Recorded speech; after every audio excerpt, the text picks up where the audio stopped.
Pag-uusapan natin ngayon, ito po, no? Ayon po kay Bendalo Tulfo, dapat daw imbestigahan o ituloy na natin ang impeachment trial ni BP Sara.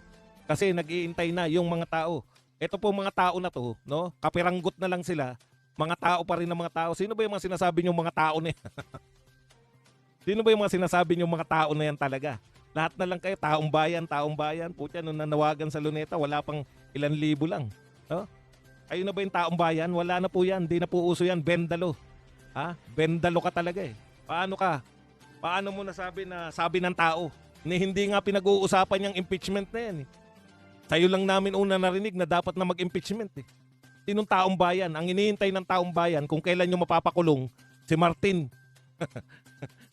Ni hindi nyo nga iniimbestigahan eh.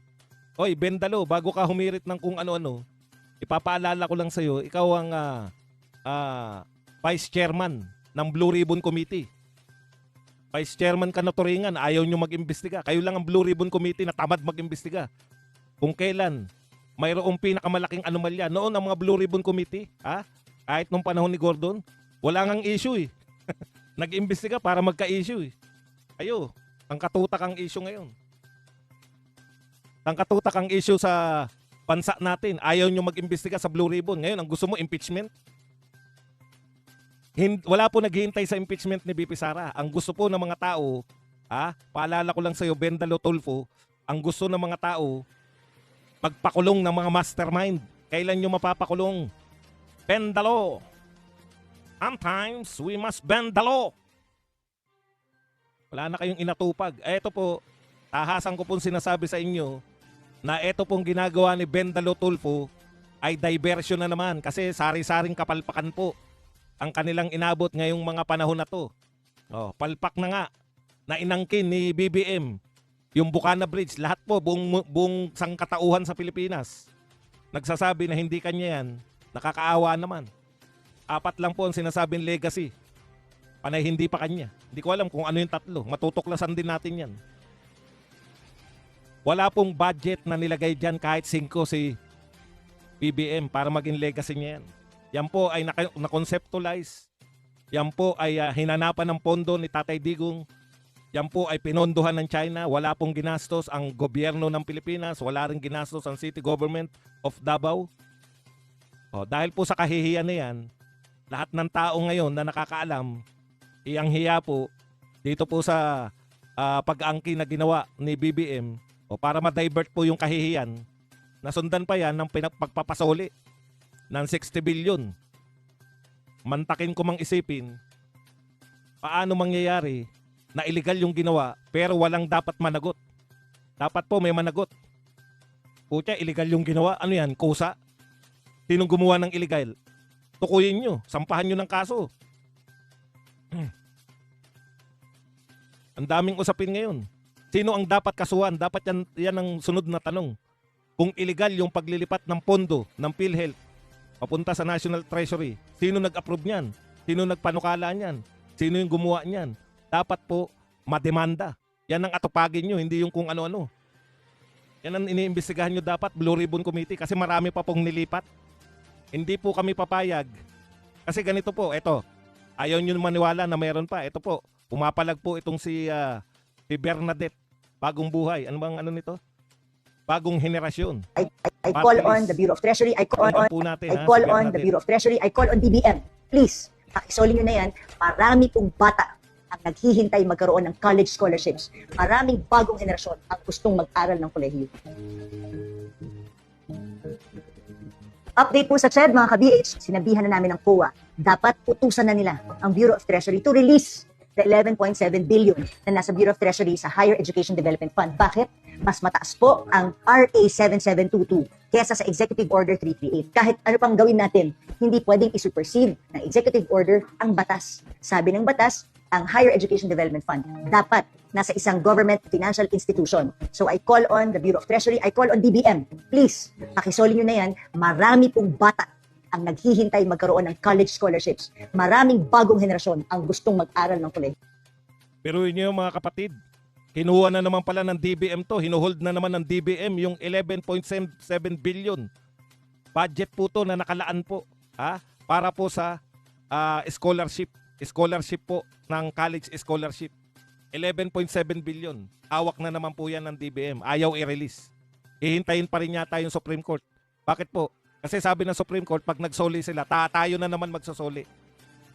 Oh, marami pong scholar ang hindi magiging scholar dahil hinuhold po ninyo. Alam niyo po yung mga mahihirap na bata, umaasa lang po yan sa mga scholarship para makapag-aral. Yan po ang katotohanan. Kung wala po yung scholarship, lalo na yan, kaya tinawag na scholar yan, malamang matatalino yan. Oh. Malamang matatalino po yan, kaya po sila magiging scholar sa college. Pero dahil hinuhold ninyo yung 11.7 billion, sabi ni Congressman Herrera ng Bagong Henerasyon Party List, asawa niya po yung isa sa mga nagno sa suspension ni Kiko Barsaga. O yan, anuhin po natin yan, suportahan po natin yung mag-asawa na yan. Yan po ang may mga pakinabang na party list. Hindi yung katulad ng mga party list na dakdak lang ng dakdak, kampi naman kay Marcos. Okay po, kung susundan po natin itong ginagawa kasi nila, marami pa pong gagawin yan, lalo na po, yung Supreme Court yan, pagbabayaran yung maganda yung sinabi nyo, ang constitutional, yung paglilipat ng budget. Pero hindi po kami solve na sinabi nyo na nga ang constitutional, tapos ang magbabalik po ng pera, tayo pa rin. Galing pa rin po sa atin. Umaangal po yung kaparian. Sana naman kayo mga kaparian, ituloy-tuloy nyo yung angal nyo. Hindi po yung pag nakapagpatayo na sa inyo yung mga magnanakaw. Father, manahimik ka na. Pagpapatayo na lang kita, magdodonasyon na lang kami. Oh. Wag po kayo mukhang pera mga pare. Ituloy nyo po yung pagtutol ninyo na sa atin manggagaling yung isosoling pera sa PhilHealth. Kasi katulad niyan, marami pa silang kukuning pera. Pag nagdesisyon yung korte, sasabihin isoli nyo yan. O isoli daw natin, sige, Congress, ponduhan nyo tong pagsosoli. Hinigisan nyo lang kami sa sarili naming mantika. 11.7 billion, hindi po makapag-aral yung mahihirap na scholar dahil ayaw nyong i-release yung pondo.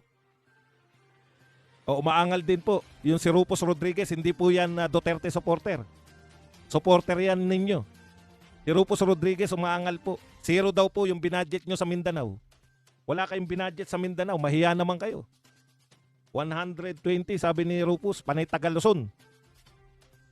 Yan po ang problema nito natin rito sa mga to. Panay paghiganti sa tao. Mindanao, zero kami dyan. Hindi kami nanalo. Yung 12 namin, siniro nyo, walang pumasok, hindi rin namin kayo pupunduhan. Ganyan po kasutil.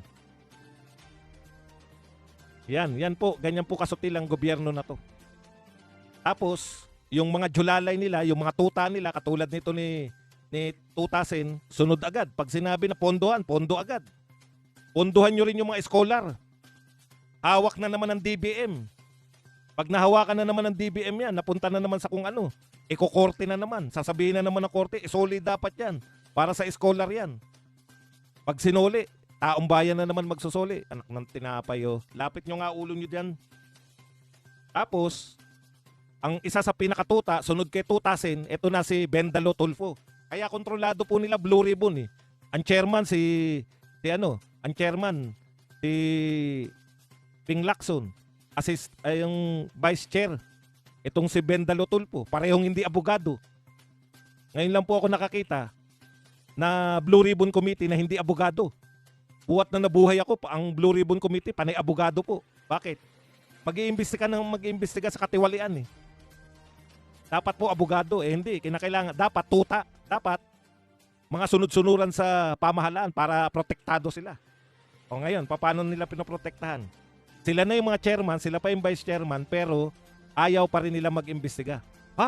Badong, di ba kontrolado na pag sila chairman at vice chairman? Opo, kontrolado po talaga nila. Pero kahit kontrolado nila, mapipigilan ba nila yung matalinong si Marcoleta? Kahit hindi na po chairman si Marcoleta, may pagkakataon po siya magtanong.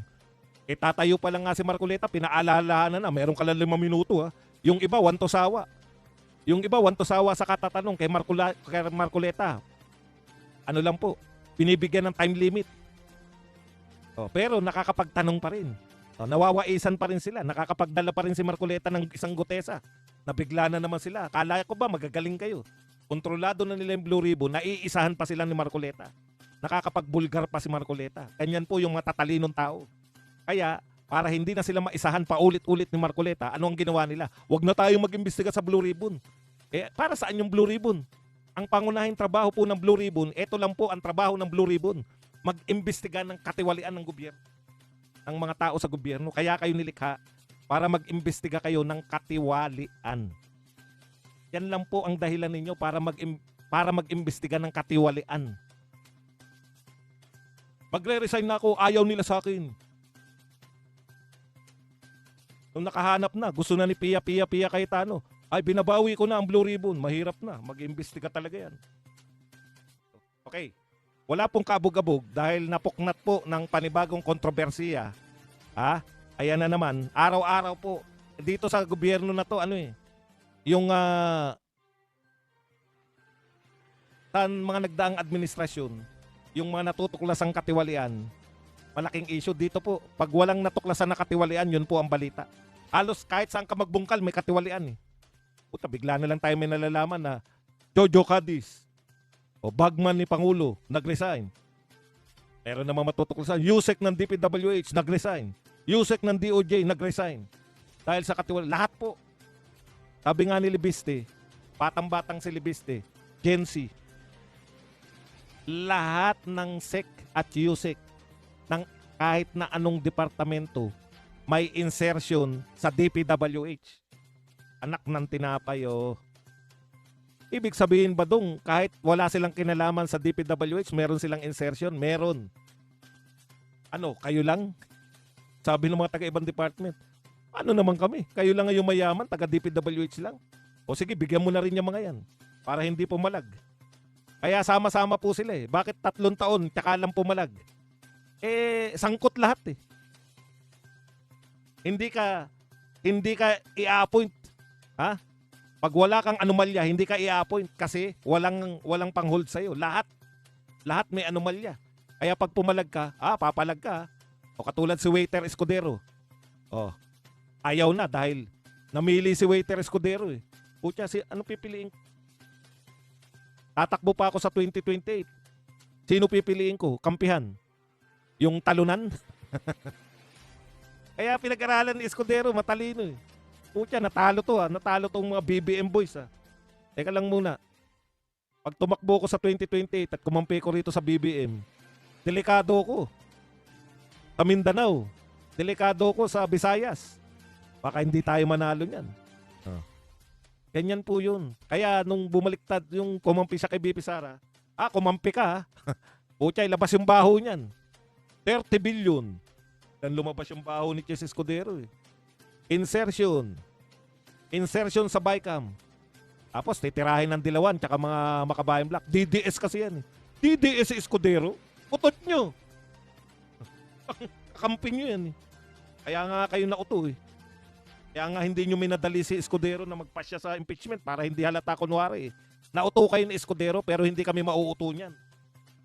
Hindi mauuto ang mga Duterte ni Escudero. Kahit kailan hindi naging Duterte yan.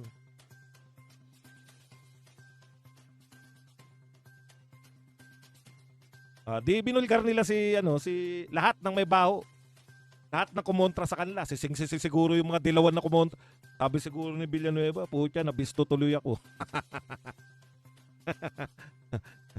Kasi ba naman, ito si Escudero eh. Ari.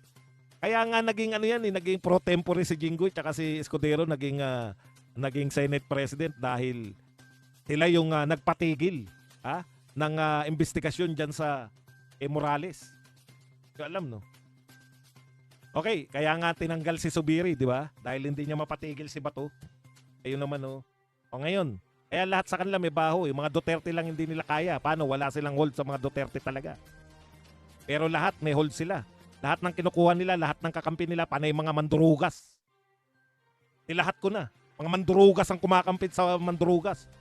Yung mga matindi bumanat kay BP Sara, mapansin nyo ngayon. Sila yung mga malalaki pondo, sila yung mga contractor. Sila yung may mga anomalya. Kaya pala ganun sila kasugid bumanat kay BP Sara dahil alam nyo na. Yan yung kapalit ng kanilang mga pagnanakaw. Magna kayo pare-pareho. O ngayon, ito si Bendalo. Matagal na to. Alam nyo, Julalay ito ni Martin Romualdez. Naalala nyo yung nang huli sila ng bigas? Nang huli ng bigas. Baka smuggler ba dong? Ha? May nahuli bang smuggler? Utot nyo. Ang laki-laki oh. Bigasan. Ang laki ng, ano tawag doon, yung lagayan ng bigas? Ha? Ano yung tawag doon? Bodega? Hindi bodega, meron pa eh. O, ang laki ng bodega. Ang katutak ang bigas. Walang nahuli na tao. Bigas lang ang nahuli.